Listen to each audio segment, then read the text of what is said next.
Hi friends, आप लोग UGC net exam 2022 ठीक है। आप लोग का इकोनॉमिक्स सब्जेक्ट यानी पेपर 2 से क्लास लेके आया हूँ और इसमें आप लोग को लगातार चल रही थी और आप लोग को बता दें उत्पादन फलन तथा उत्पादन के नियम आज हम लोग देखने वाले हैं और ये आपका यूनिट 1 के अंतर्गत है। ठीक है फ्रेंड्स, चलिए स्टार्ट करते हैं। चलिए आइए, देखिए होता क्या है, उत्पादन फलन और उत्पादन के नियम। ठीक है, उत्पादन फलन। उत्पादन फलन किसी वस्तु के उत्पादन की मात्रा तथा उसके उत्पादन के लिए आवश्यक उत्पादन के साधनों के भौतिक अथवा तकनीक संबंध को बताता है। कौन सा?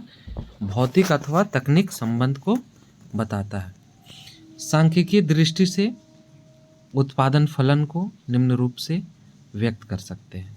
ठीक है, जैसे यहाँ पर बताया जा रहा है, थीटा है, ठीक है, फाई है, F1 फलन, ठीक है, और डॉटेड FM है, बताया गया है। चलिए ठीक है, अब देखिए इसमें Q क्या है? उत्पादन। F1 क्या है?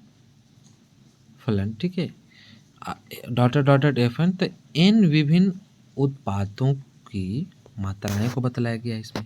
ठीक है, चलिए अब आप लोग को आगे ले चलते हैं। उत्पादन या उत्पादन की धारणाएं। उत्पादन की 3 महत्वपूर्ण धारणाएं हैं। पहला, कुल उत्पाद, औसत उत्पाद और सीमांत उत्पाद। कुल उत्पाद किसे कहते हैं? सो देखिए, तो कुल उत्पाद एक परिवर्तनशील साधन का कुल उत्पादन और अधिकतम मात्रा है जो उस साधन की एक दी हुई मात्रा का स्थिर साधन के साथ प्रयोग करने पर उत्पन्न होती है, जिसमें टीपी बराबर, अब फार्मूला बताया जा रहा है कि AP इंटू एल या टीपी बराबर सिग्मा MP है। समझ गए? चलिए अब आप लोग आगे ले चलते हैं। टीपी क्या है? तो आप लोग का टीपी है कुल उत्पादन। समझ गए? AP क्या है? आप लोग का औसत उत्पादन। L क्या है? तो उत्पादन का परिवर्तनशील लागत। और MP क्या है? तो सीमांत उत्पादन। अब औसत उत्पादन की बात करते हैं। औसत उत्पादन यानी कि AP, तो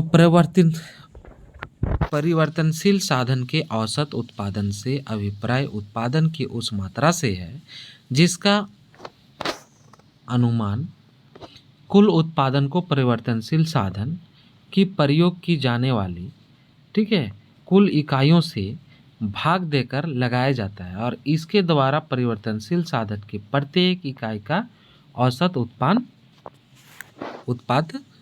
होता है ना। तो औसत उत्पाद ज्ञात होता है, तो इसमें बताया जा रहा है कि AP बराबर TP बाई L। ठीक है, क्या है? AP बराबर TP बाई L। यहाँ AP बराबर क्या होगा? औसत उत्पाद। TP बराबर क्या होगा? कुल उत्पाद। L क्या है? परिवर्तनशील साधन। ठीक है, जैसे परिवर्तनशील साधन जैसे श्रम की कुल इकाइयाँ। समझ गए? नोट, औसत उत्पाद परिवर्तनशील साधन की उत्पादकता का सूचक है।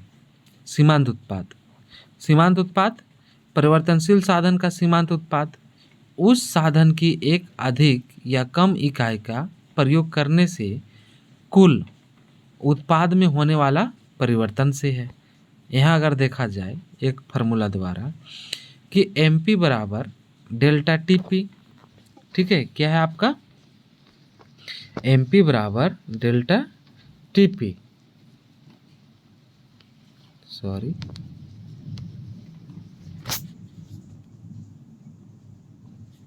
ठीक है। चलिए हम लोग देख रहे थे आप लोग का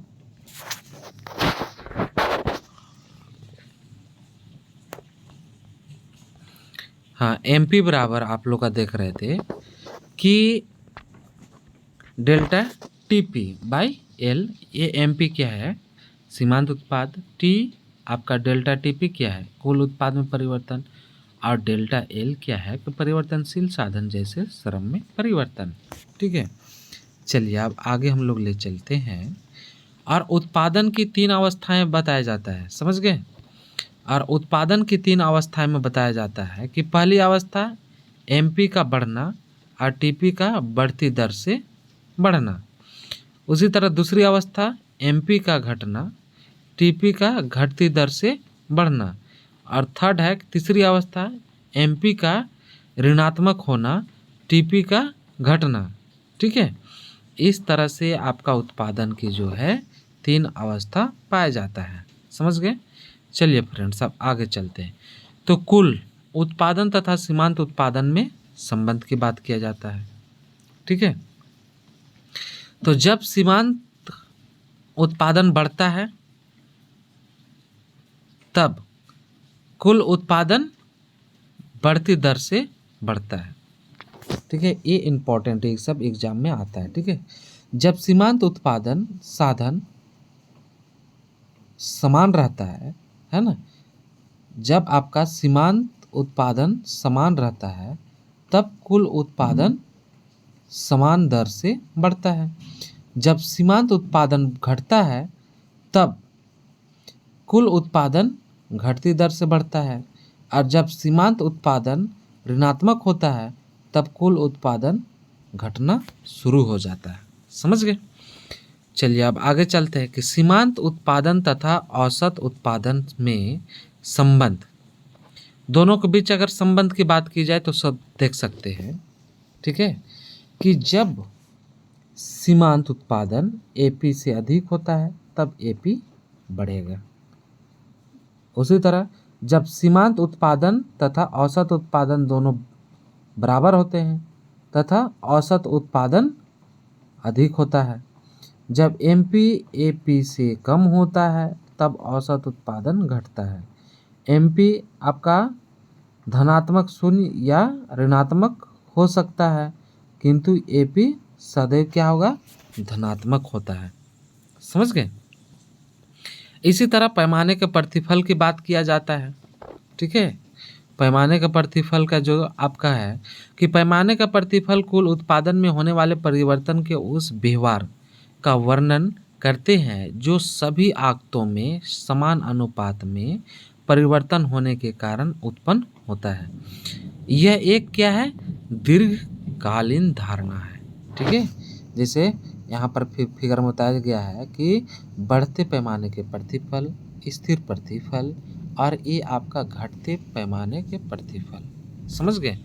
चलिए फ्रेंड्स अब आगे चलते हैं, समझ गए। चलिए अब आगे चलते हैं कि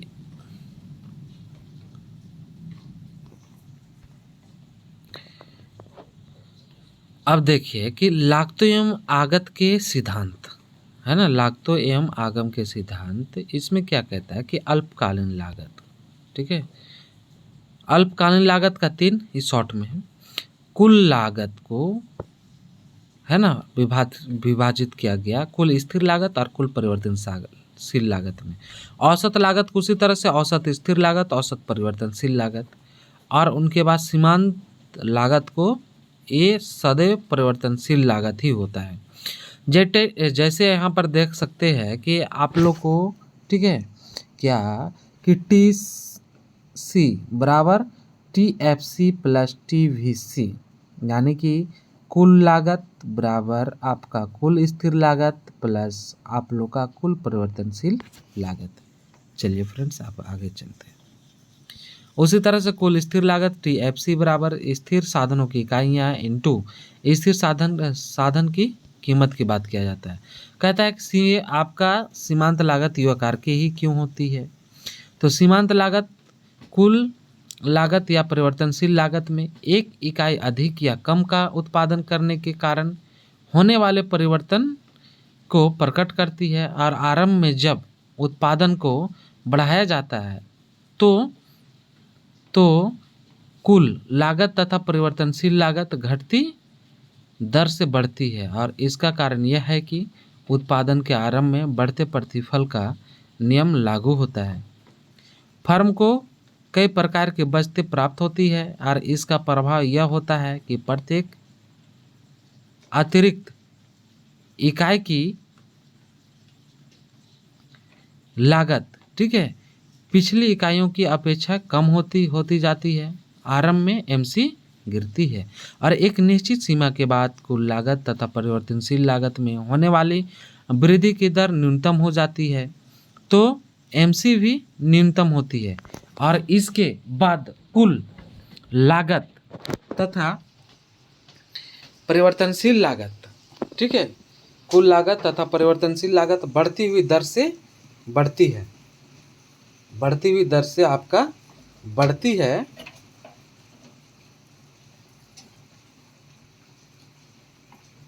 और इसका कारण यह है कि उत्पादन में घटने, ठीक है, उत्पादन में घटते प्रतिफल का नियम लागू होने के लगता है और फर्म को कई प्रकार की हानियां होती है, ठीक है, और प्रत्येक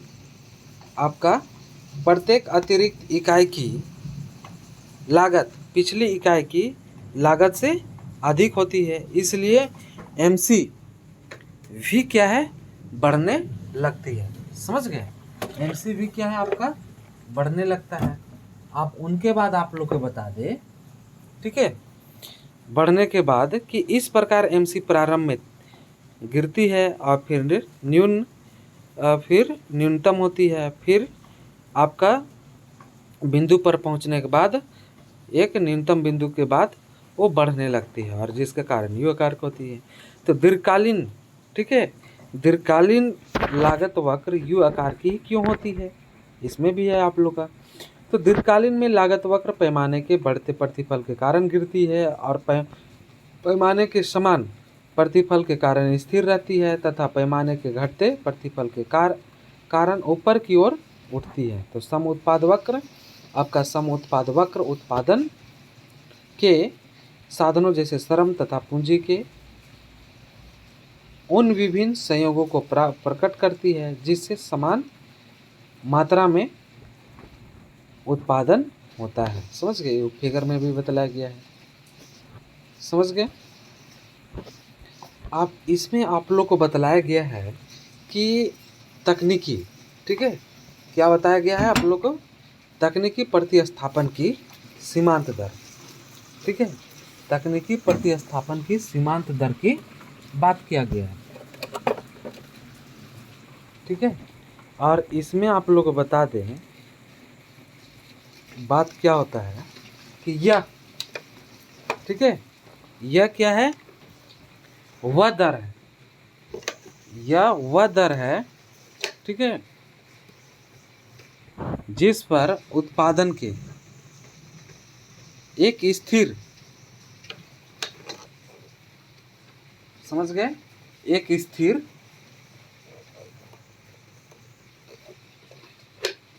स्तर के लिए एक साधन का दूसरे साधन के लिए प्रतिस्थापन किया जाता है, ठीक है। जैसे यहाँ पर आप लोग का फार्मूला दिया गया है, MRTS बराबर डेल्टा के बाई डेल्टा एल।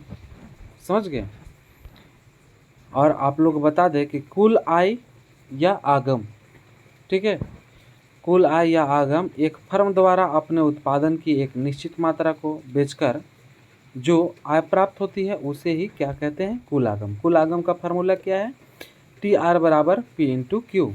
TR बराबर आपका सिग्मा MR होता है, ठीक है। और यहाँ पर आप लोग को बताया जा रहा है कि सिग्मा मतलब जोड़ का चिन्ह होता है, क्यू मात्रा को इंडिकेट करता है, P कीमत को, TR कुल आय को, MR सीमांत आगम को। समझ गए, तो इस तरह से अलग अलग है।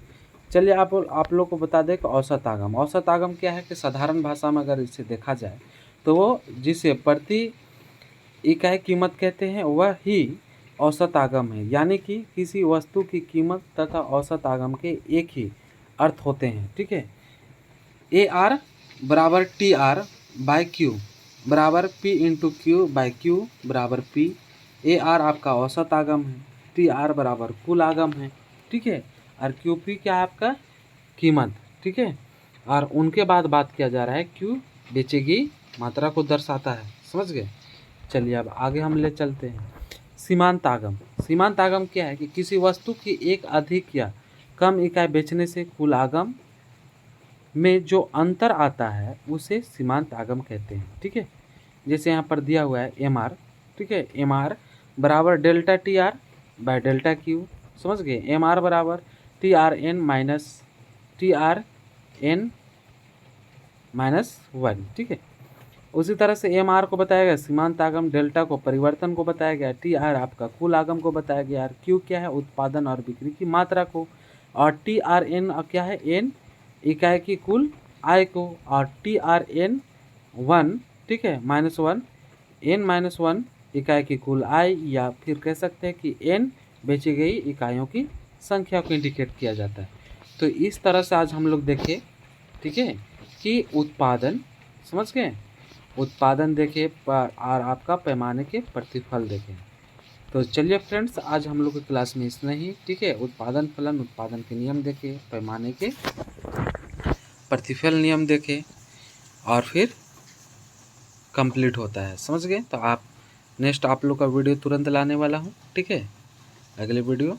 और इस वीडियो में आज यहीं तक। अच्छा लगे तो कमेंट लाइक कीजिए, ठीक है, और साथ ही साथ इस अधिक से अधिक मित्रों को भी इसके बारे में बताइए, साझा कीजिए, ठीक है फ्रेंड्स। Thank you.